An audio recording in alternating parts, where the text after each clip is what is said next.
Okay. I am recording. Fair. Okay. So I think we're good. Wait. Mackenzie disappeared. I'm sorry. No, you're so good, girl. You're good. I'm just in the light. It's I all was good. like, all right, well. All right. I think we are good to start letting folks in. Amanda, do you want to be the welcome committee and let some people in? Sure.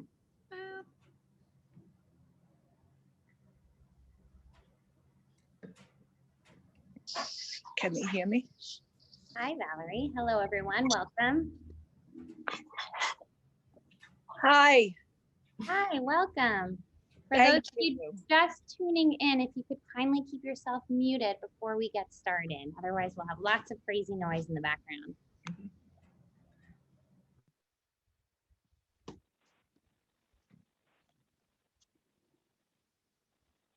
We're going to get started in just a few minutes.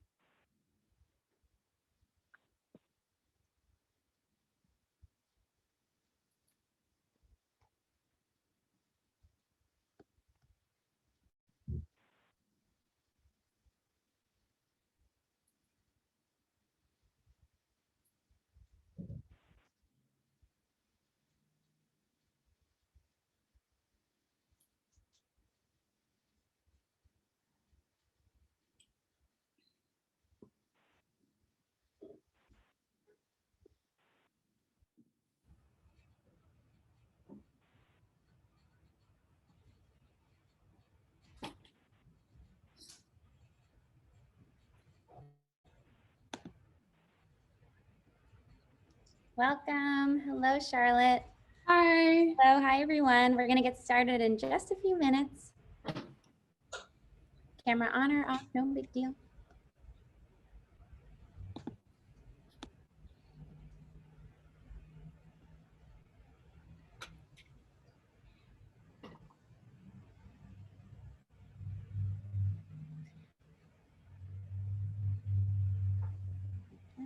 A few people joining. Erin, you just let me know when you want to go and we'll go. I think let's give it one more minute and we can. I know somebody else just got in. And then I think.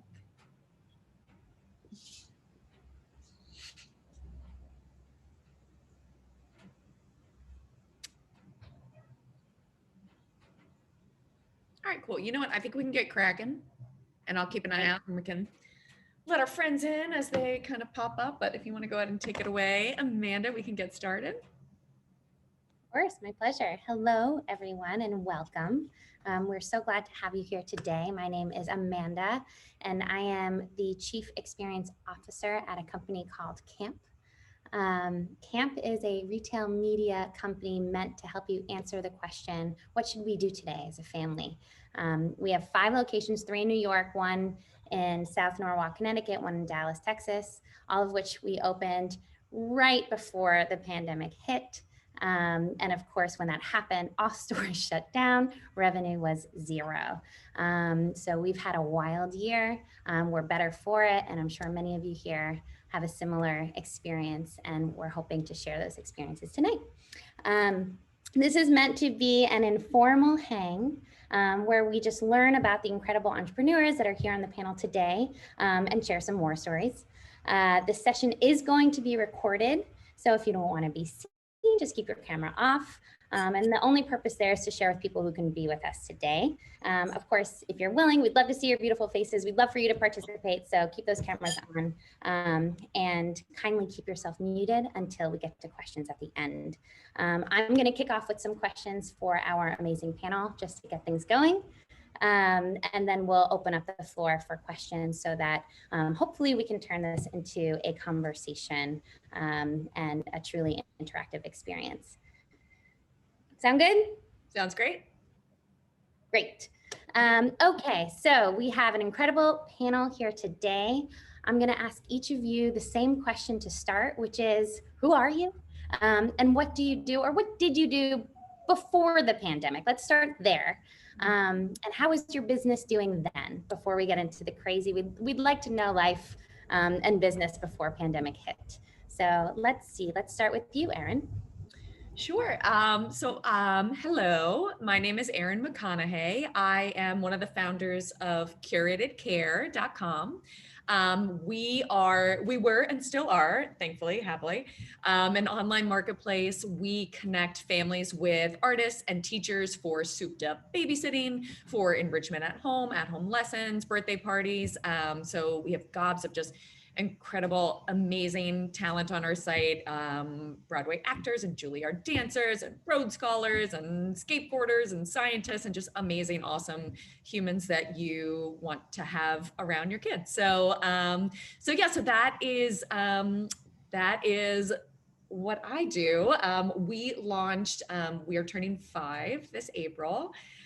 So we were and are, but we're rocking and rolling right before the pandemic. We've grown to, I think, the 4th largest sitter enrichment site in New York. And we were in beta launch in LA. We just started partnerships in Miami and all really good stuff. And then obviously COVID hit and just kind of like, I'm sure everybody here had to get really super scrappy a trillion times over and kind of reinvent the wheel. It feels like 5 billion times in the past year. But like you kind of mentioned, Amanda, I feel like we're kind of better for it. And we've kind of come out of the other side, knock on wood, tentatively kind of seeing the light now and learned a lot. And we're kind of back at it, kind of now kind of seeing a little bit of this again, which is exciting. So yeah. That's good to hear. Thank you. I'm going to pass it over to McKenzie. Hi, yes, McKenzie, no worries. I am McKenzie. I am a Broadway singer. I'm also a producer and mom and wife and I wear many hats, many titles.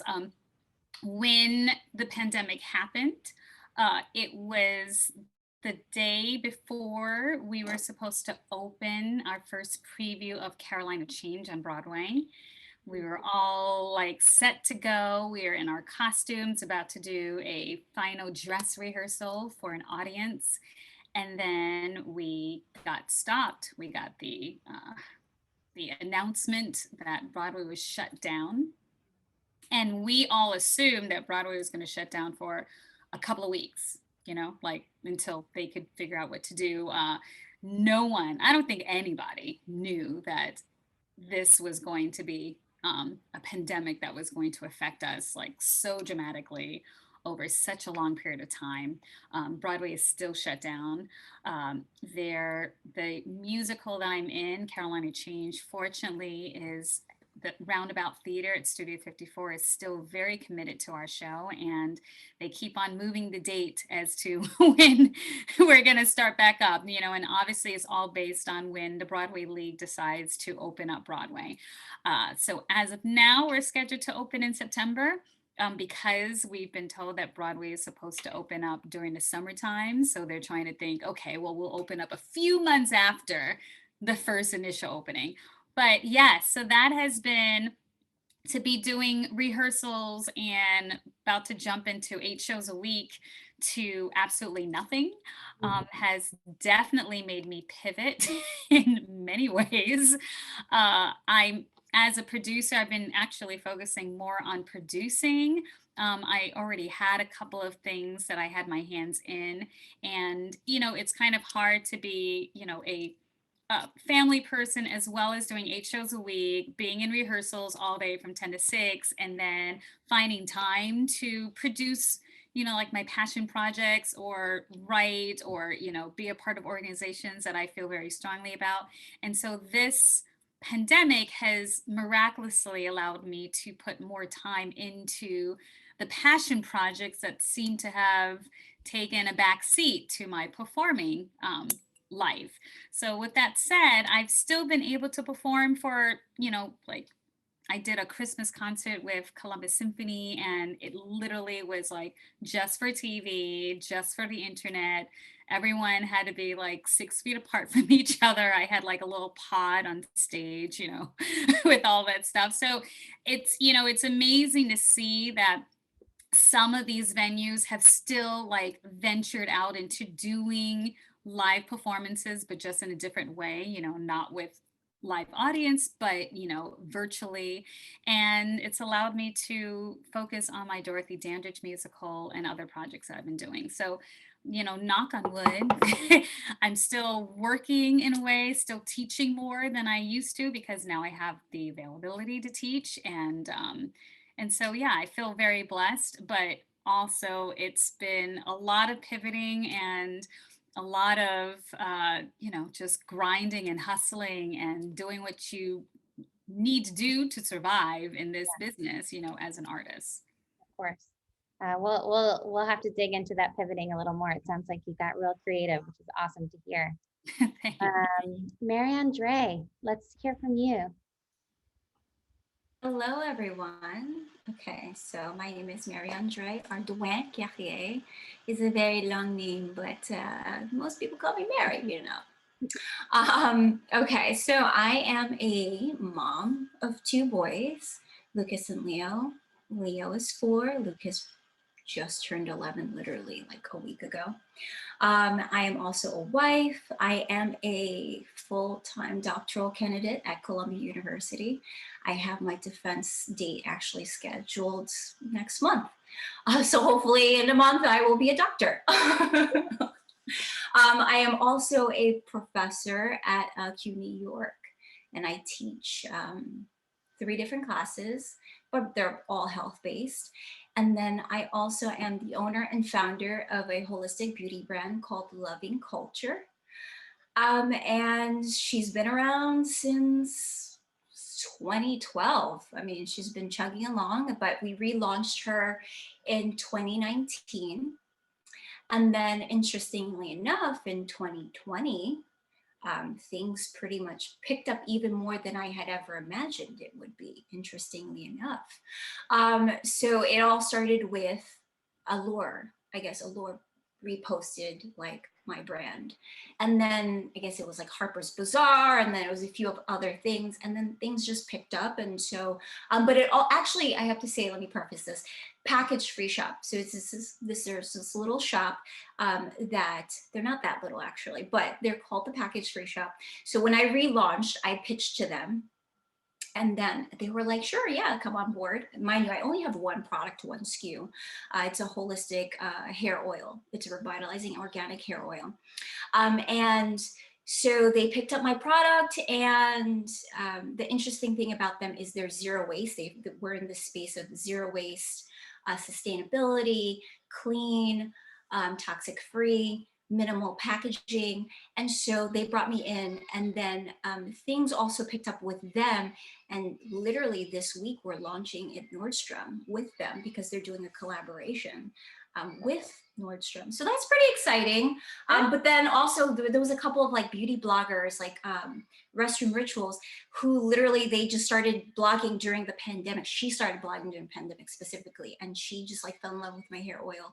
And she just like, she has like this niche following, like this true like cult following, where they're just so dedicated to everything that she like brings to the table. And that really also helped like springboard like everything as well. So it was, like, I have to say, knock on wood, 2020 was a very interesting year because we're mostly online, and things just really picked up so tremendously well. And then teaching, I'm still teaching, but I teach virtually from home. So luckily everything's kind of just like fell into place. So I'm very grateful for that. That's amazing to hear. We can all use that kind of good news and hope. And Sara, let's pass it to you. Thank you. Thank you for having me. Hi, everyone. Hope everyone's settled in with a glass of wine and relaxing. I am actually the co-founder and CEO of 2 companies, which is absolutely absurd. One of them is Meet Hospitality, that I formed in 2008.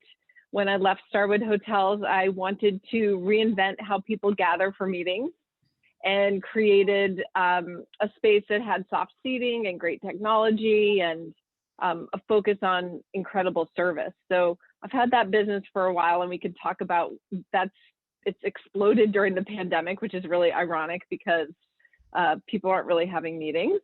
But many of you probably also know my other company, which is SlooMoo Institute, a celebration of slime. And the business I launched with my partner, Karen, in October of 2019. So we were open for 4 months before the pandemic. It's an art-infused slime experience. So lots of hands-on, elbow-deep playing with slime. You can have slime dumped on you. You can make your own slime. You can walk on slime. So if you want to talk about touching and getting in, SlooMoo Institute was the epitome of a hands-on experience. And you know, we really had to pivot when the pandemic hit.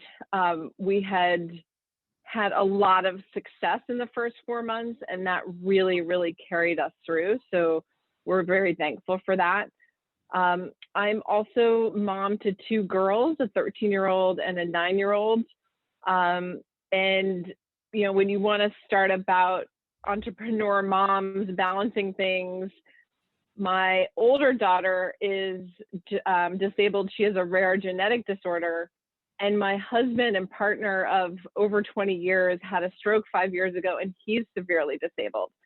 So I've been home for the last 12 months, you know, managing the care for 2 really challenged individuals, as well as my precocious 9-year-old, who is now on Instagram as a 13-year-old, and managing the growth of both companies. So it's been a wild ride. That I think all of us have these incredible stories of resilience and perseverance, because whenever anyone asks me, how do you do it? I'm like, I get up every day and you start doing it, right? That's how I think we've all managed through this almost on a day-by-day basis. Thank you, Sarah. Thank you for sharing. So I am going to ask one more kind of question to the group and work backwards this time. Then I have a few thought starters for each of you individually. So Sarah, when things shut down, what was your first kind of pivot to survival, and how did that feel? What was going through your head, and what was your first kind of take action moment for, I would say, both companies in last year? So I have to say with SlooMoo, the first thing we had to refund was about $500,000 worth of tickets. And we were not prepared for that from a customer service perspective. And we were trying to honor everybody. It was an absurd customer service nightmare. It took us weeks to literally get through all the tickets. I know on Broadway, you know, you all had the same issues, right? When you had to start to refund. But we did something which we'd always been planning, but I think we thought would take 2 or 3 years to get to, which was to turn to e-commerce and to try to market our slime to the world of people being at home. And it turns out that's a pretty good thing to do, because a lot of kids especially, but adults too, were sitting at home and had nothing to do with their hands. So slime was really therapeutic, especially for the more fidgety kids who had to, I'm going to pull out my slime here, you know, wanted to just keep doing something while they were talking, right? So the fidget toy, slime is a great fidget toy.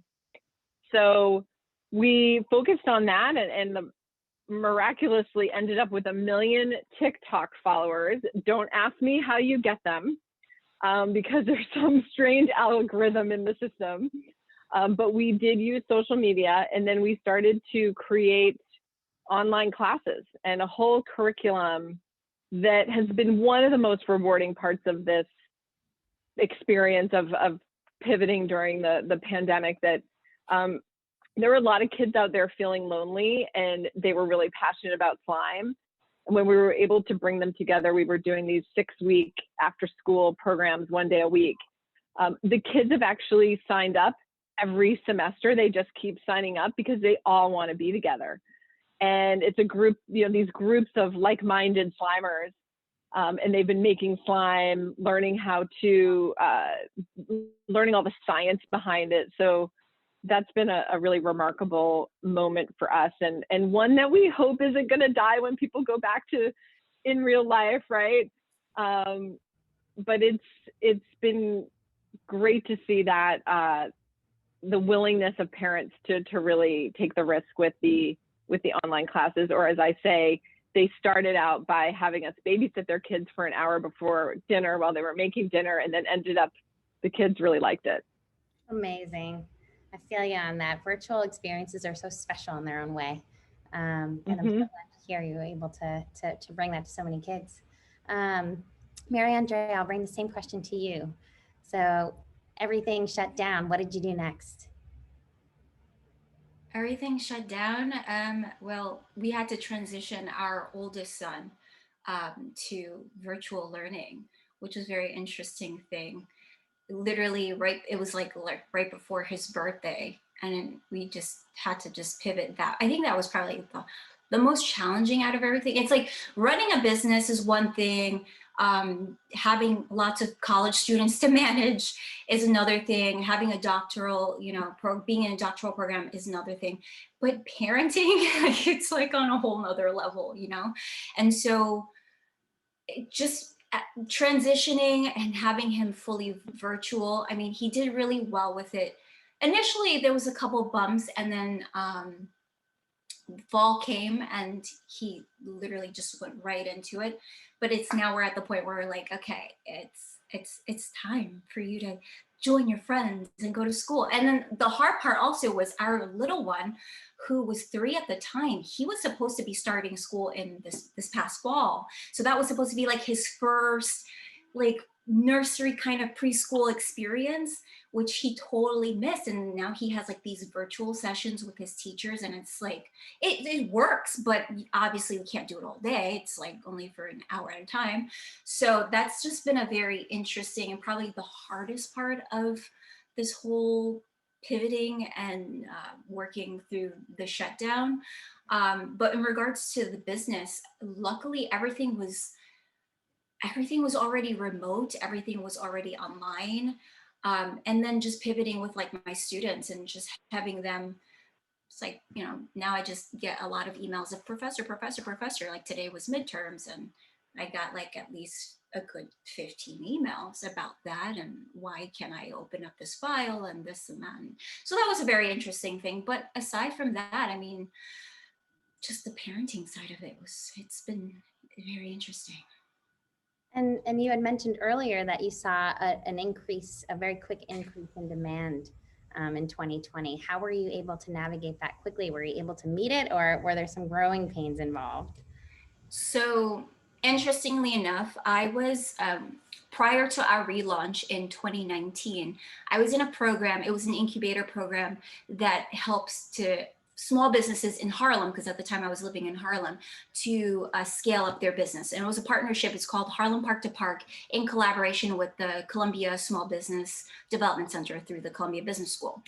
And so I was literally preparing for all of this way before. So I scaled up. I ended up having a manufacturer, we produced my product, and I have a fulfillment center that literally I had products just sitting there waiting to be sold. And so when the whole pandemic happened and things just started just taking off, we were ready to go.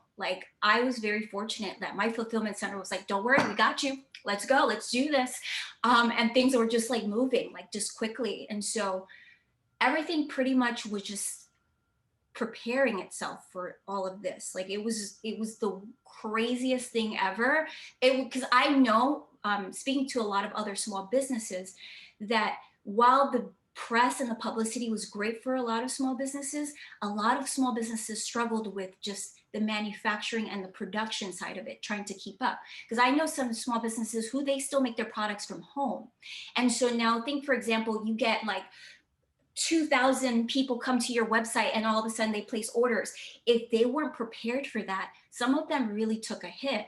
And then trying to package that on their own and shipping it out. And then the post office, there was delays with that. So fortunately for me, and my whole thing is just trying to help and mentor other small businesses, especially Black owned and Latino owned businesses, because oftentimes these things, these little intricacies, people don't always think about when they're starting or launching a business.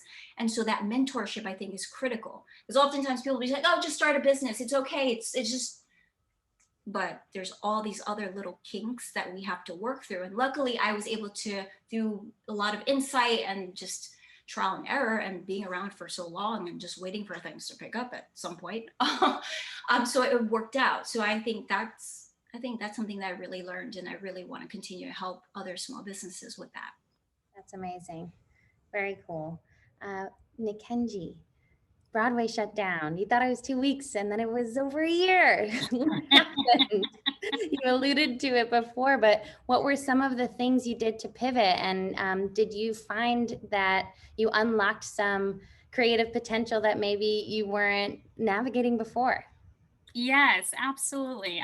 It's interesting because the whole shutdown just kept being extended. So we still, well into 2 or 3 months of it, we still were thinking we were coming back.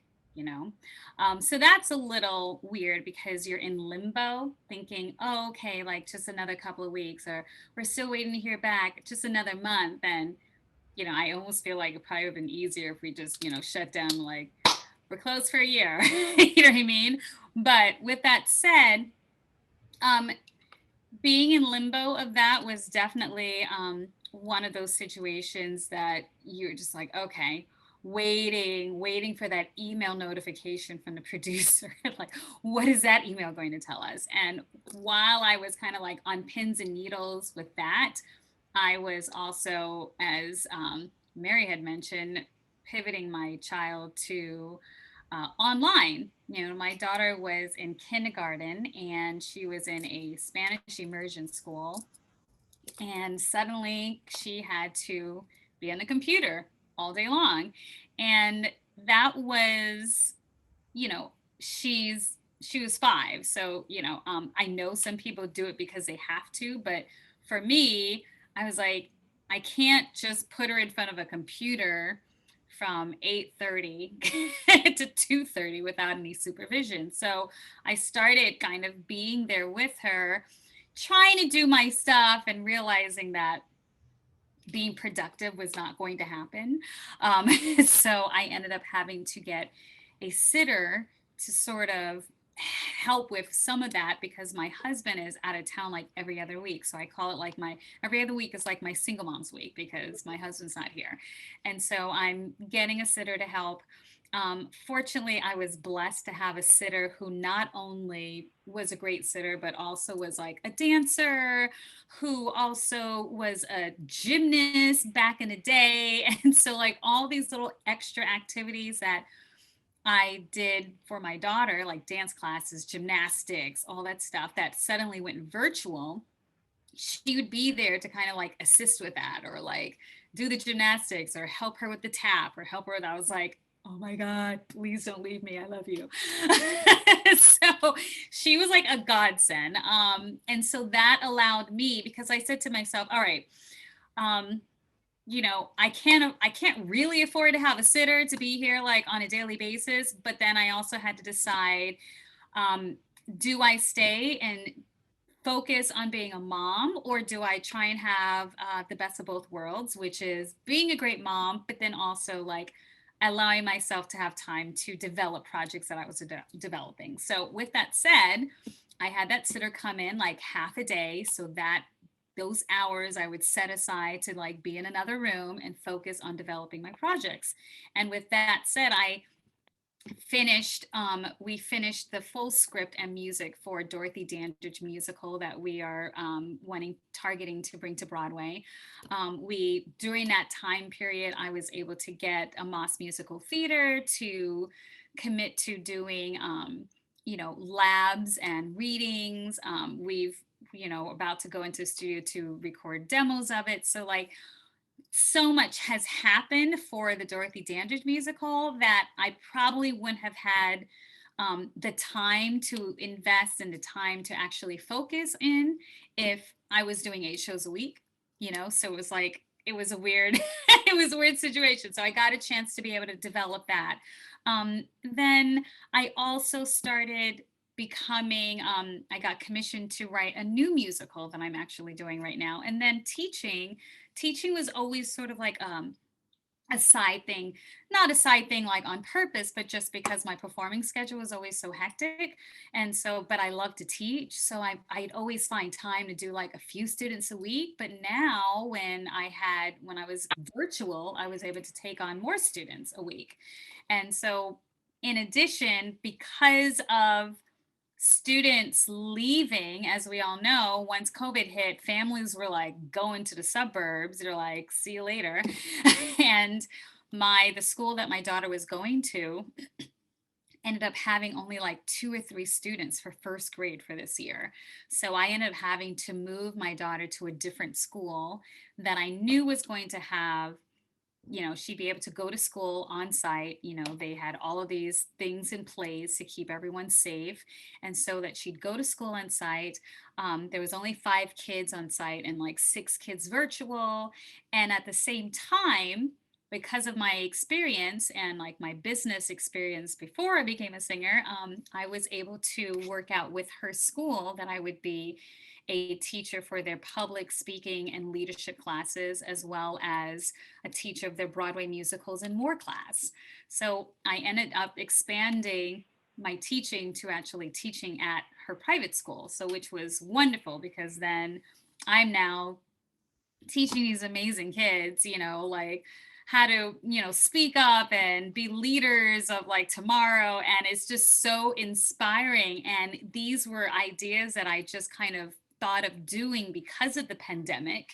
And now, as I'm continuing with these classes, I'm thinking, okay, so now for next year when I'm doing Broadway, I'll have to schedule it so they're like at 5 o'clock, so then I can still make it to the theater on time. Like I'm like making it as part of my routine moving forward, not just like a temporary situation. And so that has been really enriching, like being a teacher and being able to like, mentor these children that I would never had that opportunity to do if I was doing 8 shows a week on Broadway. So that has been one of my pivots. And yeah, I mean, I've also wrote a TV show that has been signed. I have a development deal with a TV producer that's pitching it to networks. We had a great Zoom presentation of it.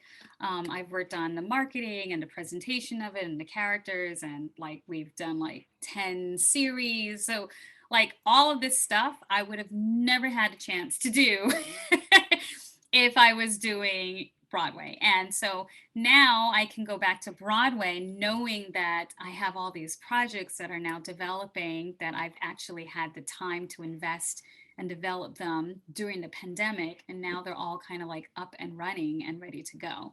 So that's been a blessing, but it's been rough, because, when my daughter she got very used to that virtual, like having access to mommy on a daily basis.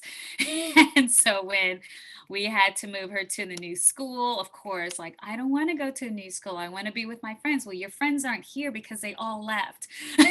So the friends that you thought you had in kindergarten, they're no longer going to be in that school, so and I just, so she definitely, that was a big transition of her being able to just come to mom like during like snack break, and now she's actually at school, which is what we all want. We want our kids to be able to socialize and be at school, but some of our kids are like, I'd rather be home. And so that was definitely a transition, but it actually gave me lots of time to spend more time with my daughter, because when the pandemic happened, I was in rehearsals from like 10 to 6. And then we were in tech rehearsals till midnight. So I hardly saw her. And so then suddenly everything stopped and I got to see her every day. And it was so amazing. It was great. It was really great.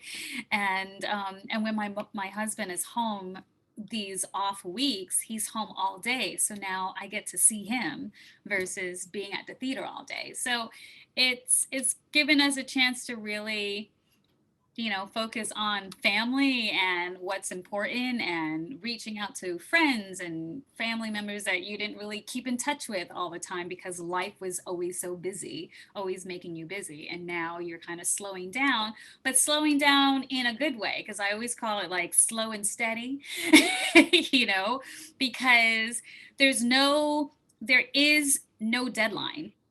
There's no deadline for, like, especially for things that you want to do. Like there's no deadline of like when you have to establish this new business idea that you have. There's no deadline for anything. Like when it happens, it's going to happen. When you have the time to put in, it's going to happen and it's going to be successful. And you just have to think that, I have lots of friends who are new moms and they're like, oh, I'm not as active as possible. I'm like, no, because you're being a new mom. You're taking care of your children. So that's okay. I feel like sometimes we put so much responsibility on ourselves of having to meet deadlines and having to do X, Y, and Z by a certain time. And, I think this pandemic has allowed us to realize that we can do it at our own pace. And what is going to be yours is going to be yours, whether it's today or next year. Yeah.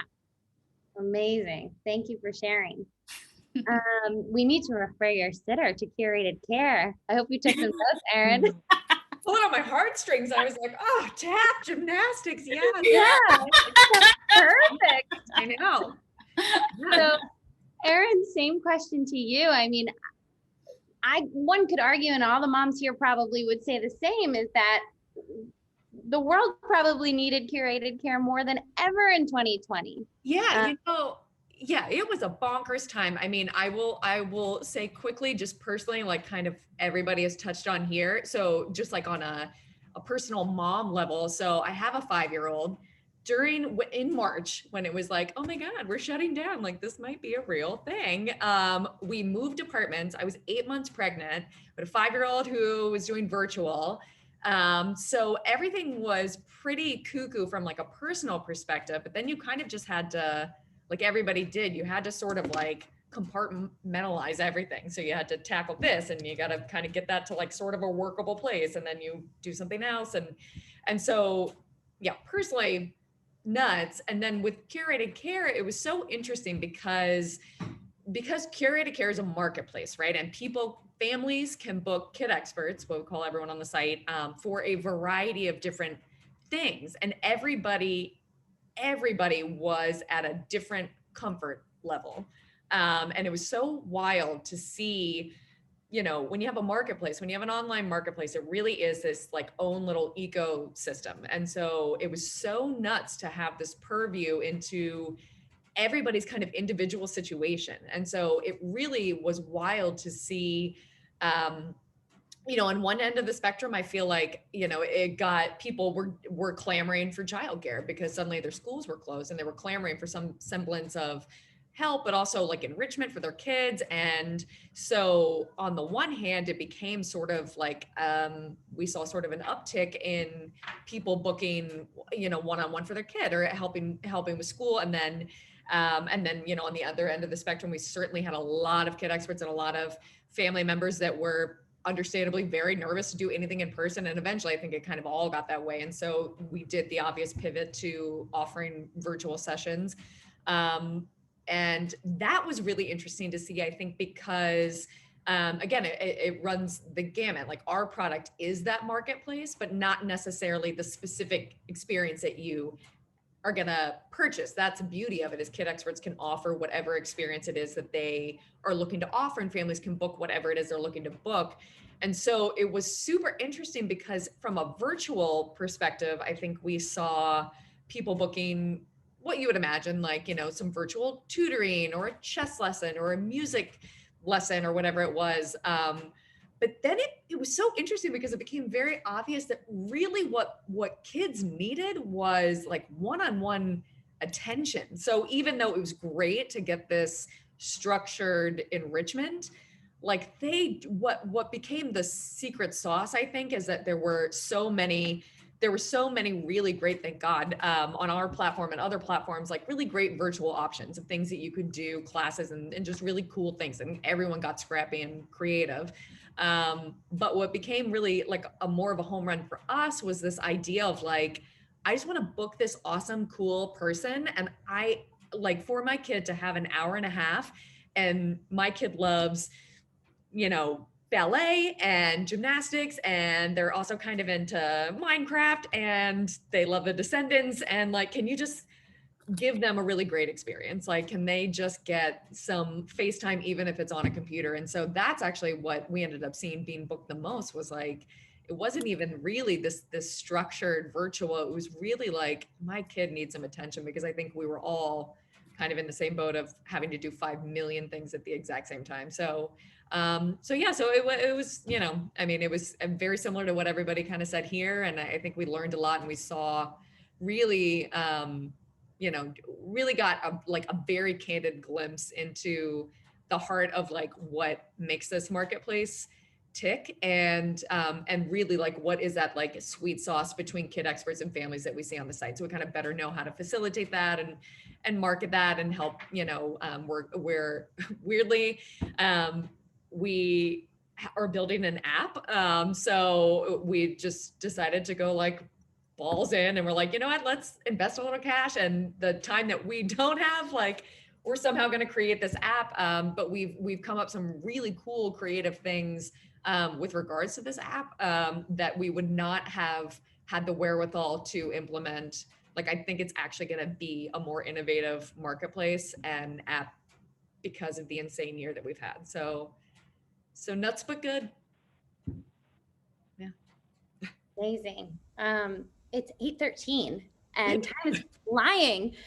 So I'm going to shift and just ask one question for this group. And anyone can jump in. And if you don't want to, that's fine. I've got a couple more, but in the interest of time, I want to make sure we get to the group that's here as well. So let's look ahead for a second. I don't know if it's spring and like New York winter's over and there's hope in the air, or like vaccines are happening, and there's certainly a shift. I think everyone can see it or appreciate it to some degree. So looking ahead, is there anything that this group is particularly excited about, and how you might start to bring your company through, or your experience through, what we might call normalcy? And is there anything you learned in the last year of crazy that you might apply to your future goals? Sara, we'll jump in with you. Sure.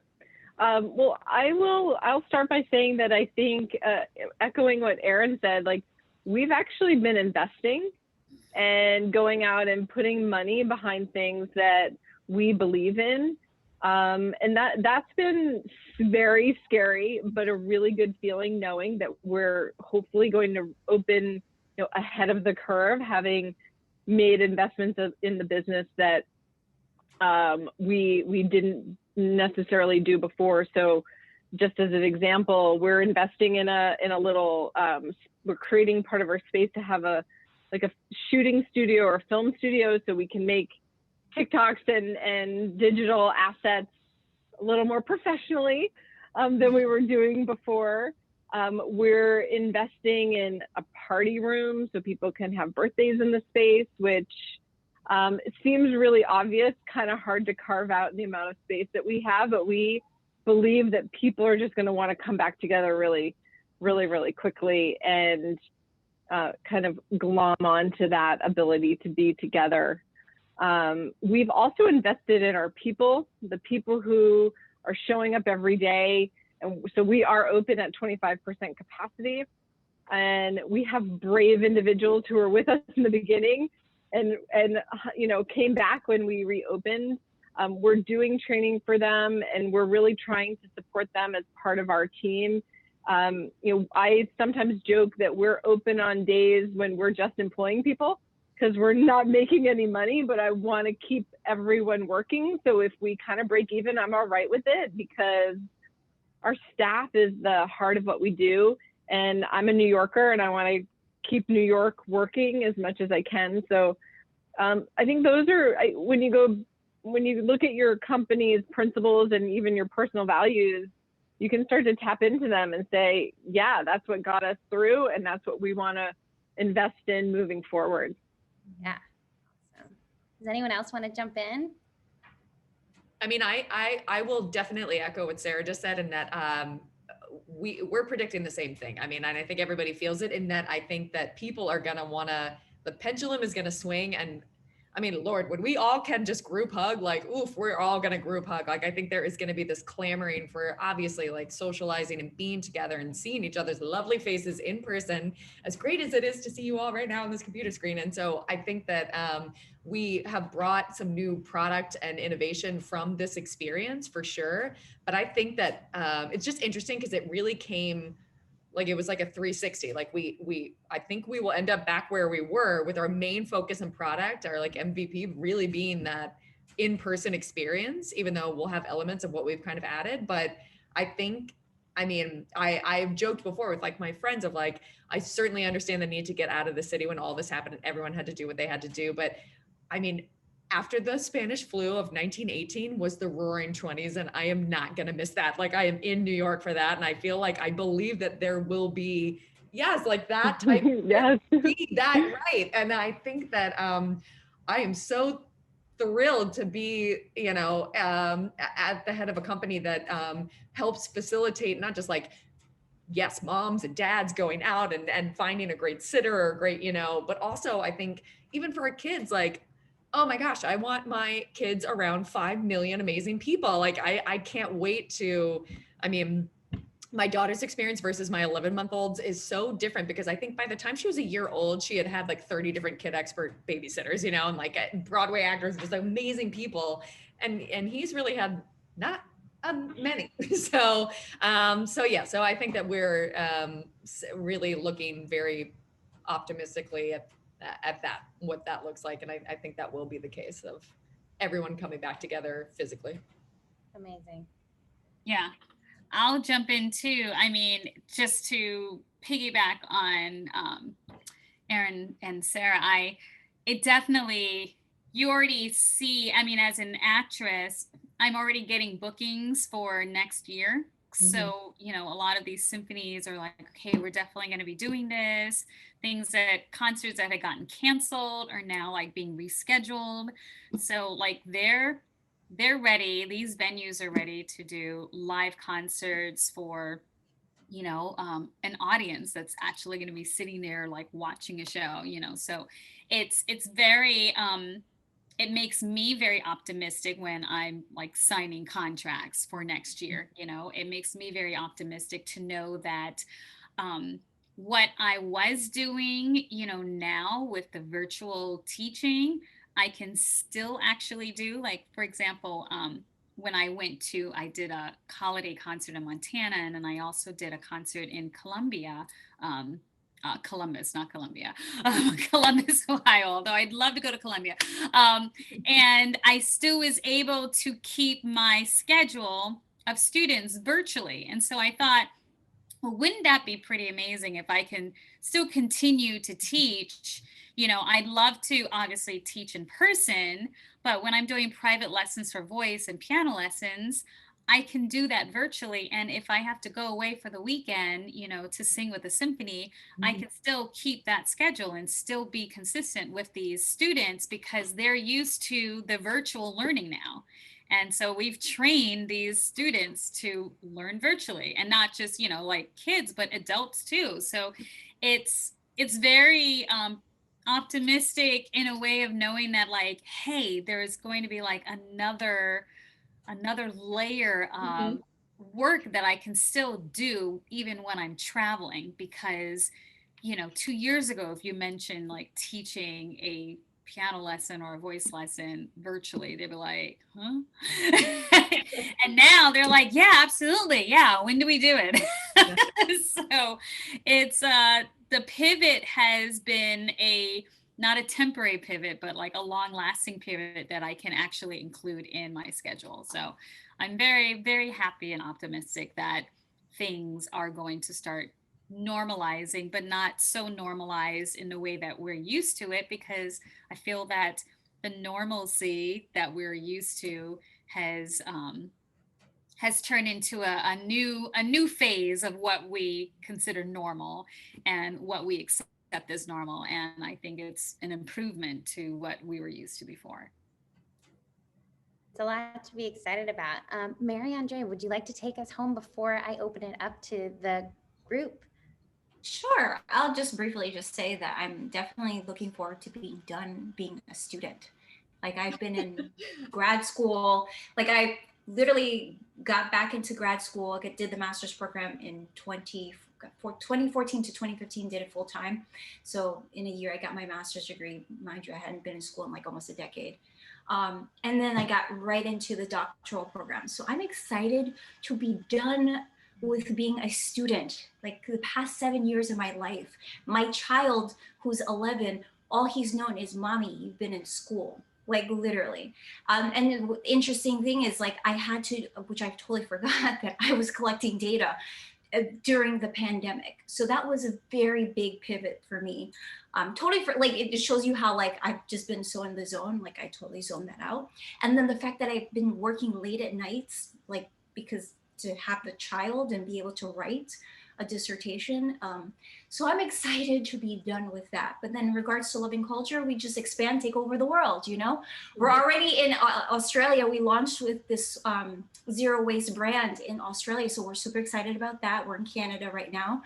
So just take over the world, you know, like just continue to make clean beauty products and skincare and all these different types of things, and just educate people about health and wellness, about their bodies, about just different changes within their bodies. And because I also, my research focused on technology and health, I just want to expand upon that. So, and then also incorporate that into the business. So it's, there's this intercommingling type of thing happening. So that's it. Amazing. That's it. Just take over the world. That's it. Awesome. All right, team. Is there anyone in the audience that wants to ask a question? Feel free to unmute yourself. And if you're not comfortable doing that, feel free to write in the chat.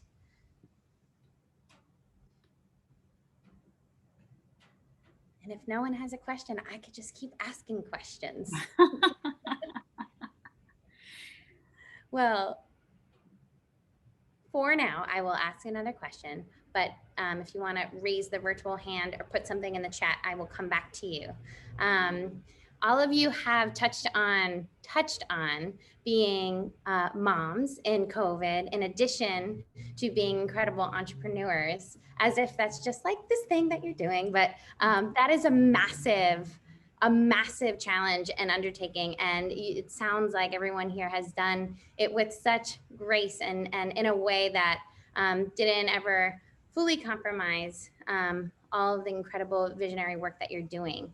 And even if it did, that's okay, right? So do you, as moms, as mompreneurs, have any advice to other parents out there who are trying to kind of balance work and home and kids and passion projects and anything else that you've had to navigate to make it all happen? Can I just say that just whenever you need assistance, just ask for it. I think sometimes people, especially parents, think that they have to take on the world.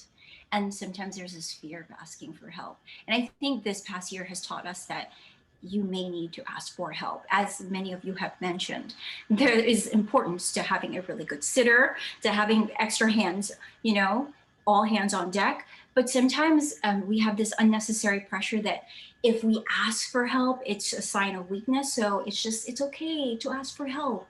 And also, just as long as you take some slithers of time to take care of yourself. And there's one thing that I fell in love with is self-care. Like literally, I mean, before I was like, yeah, self-care, but skincare was like, has become like my thing. So I give myself like at least a good 10 to 15 minutes before bed where I'm like, jade roller, like let's just like creams and like just luxuriate. You need a little bit of that for yourself, because in the grand scheme of things, yes, things will get done, but if you take a little bit of time for yourself, that's the most important thing. And don't put pressure on yourself if you're not meeting deadlines and expectations.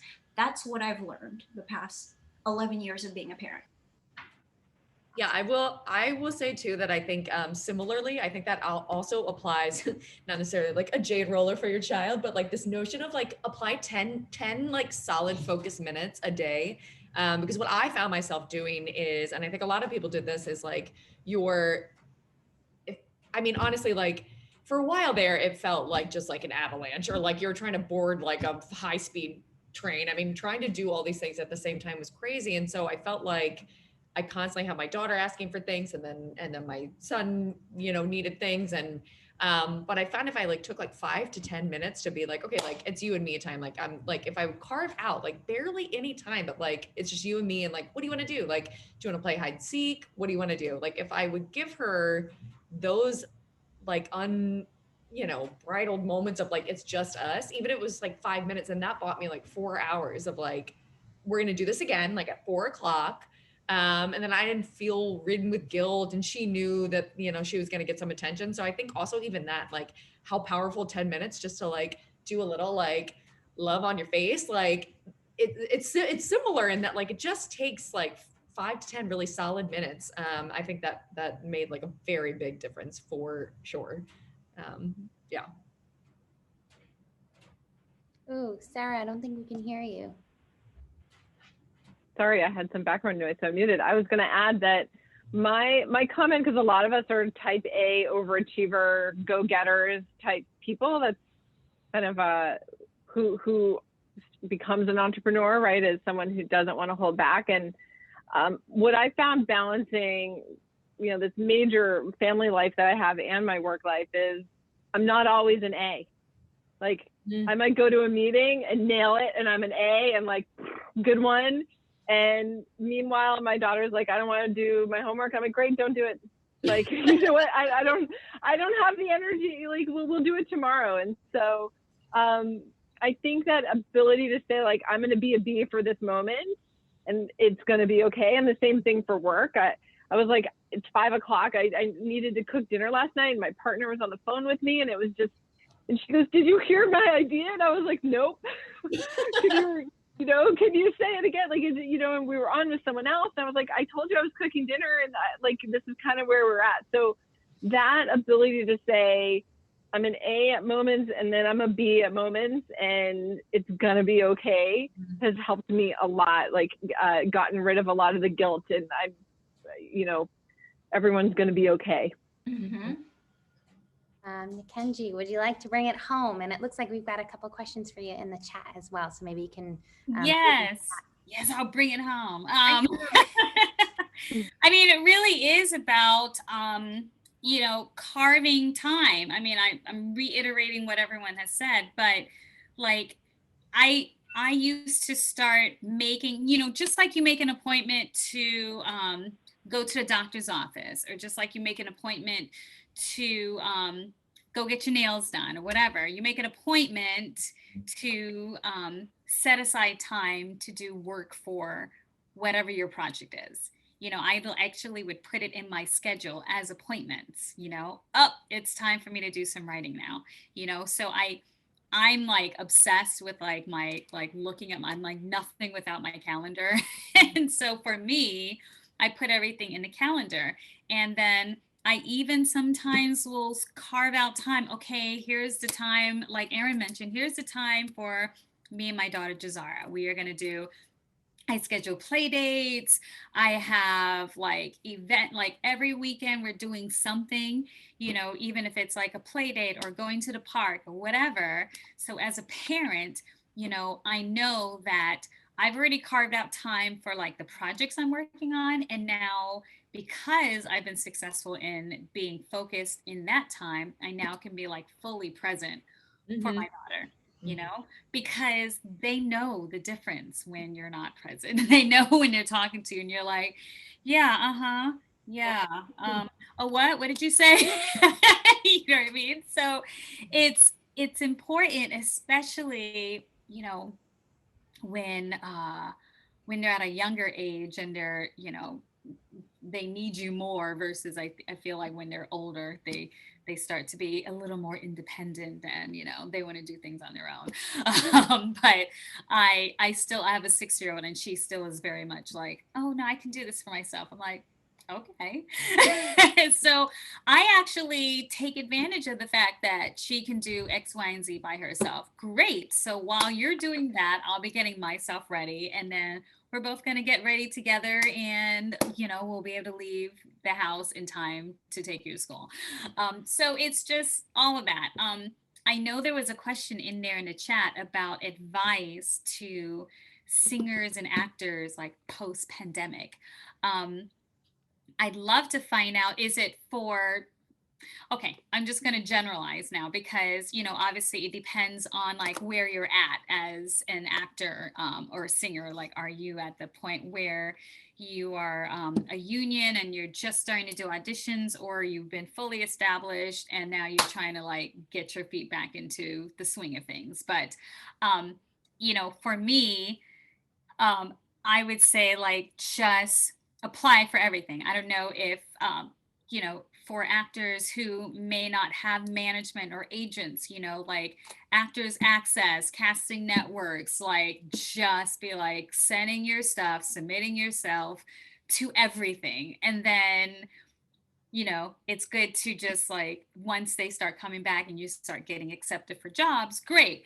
But for me, I mean, all my whole life, it's like I was always just submitting myself, doing like I never said no to anything. And now with the pandemic kind of ending, and I think there's more castings out there now, people are a little more comfortable with like doing productions and hiring and all of that stuff. You just, if you don't have an agent or a manager that is submitting you, then you're just submitting yourself. And even when you do have an agent or a manager that is submitting yourself, like for me, I'm constantly in contact with like my agent, like, so what's going on this week, or like, I heard about this. Did you hear? Like, I heard about the pop-ups, like the Broadway doing pop-ups. What's that about? Like, do you know anything about that? Like, I'm just always like inquisitive, always reading Playbill, always reading like what's going on, so that, it's easier for that transition out of the pandemic into like our new reality of what is normal for actors and singers. I also, with that said, I, I've been doing a lot of like packaging and just, taking this pandemic time to sort of like, do a new website, or do a new media kit or whatever, things that you don't normally have time to do because you're busy doing auditions or busy working, what have you. Like taking this time to actually update stuff on your social media, update your resume, update your actor's reel, update everything, so that when that opportunity knocks, you're ready to go. You're not having to, get stuff together. Like, you've had this time to just sort of like get yourself ready and take classes. I mean, virtual classes, they're still doing virtual dance classes, virtual acting classes. Everything is virtual, but that's still, it's just continuing to grow your art and be ready for when that opportunity knocks. You're absolutely ready. So as they say, it's about like when opportunity meets prepper. How do they say it? Like when you're prepared and like Preparation meets opportunity. Yeah, when it like lines up. Exactly. Preparation means opportunity, and it's magic. And as Mary would say, you take over the world, right? So that is the idea. Every day we have to always make sure that we are very aware of that. Awesome. Well, it looks like we're over time. It has been such an honor to be in the virtual room with this incredible group of powerful women and entrepreneurs and mamas. Erin, is there anything you want to close with? I just want to say quickly that when we first wanted to organize this panel, it was in like the beginning of February. We knew Women's History Month was coming up. And I think it's just incredible to see, even mentally, how far we've come from that point in early February to now, where you can really feel a difference and see the light at the end of the tunnel. I think the impetus for this was really that we saw the job numbers and we're so like shook by like the drop in jobs, particularly for our female brethren, and it was kind of devastating to see. And so I think it's really important for us to be aware that, this was such a black swan event, this pandemic, but not take I mean, it clearly we're still in a fragile footing, right? As female entrepreneurs and creatives. And I think that it's really important to keep our eye on the ball for each other, to be able to support each other as female founders and entrepreneurs and creatives and hustlers and creators and so on. And I think, but what I think is really amazing is that there's that. And I'm glad that gave us a reason to set up this panel, but it is so incredible to see how far we've come and the optimism and the amazing things that we have eked out of this experience is like beyond incredible to see, like the resiliency and creativity of everyone, but like just women in general. I mean, I obviously, this is the month to focus on that. And I'm just like so blown away. I'm just like so thrilled that this has become what this panel has become is not like, oh my God, this is so hard. It's like, let's share again, swap our war stories of like how we got through this. Cause knock on wood, I really feel like we're at the tail end of it. And we came out of the other end a little better for it. So let's continue to prop each other up. And I'm just so impressed and thrilled to be in the company of all of these amazing people. So thank you for everyone for coming out. You're incredible. Thanks for everyone tuning in, and keep on keeping on. You're doing good stuff, everyone. Thank you. Thank you, everyone. Bye, all. Good luck, everyone. Thanks, Take over the Erin. world. Thanks, Let's Amanda. take over the world. Take over the world.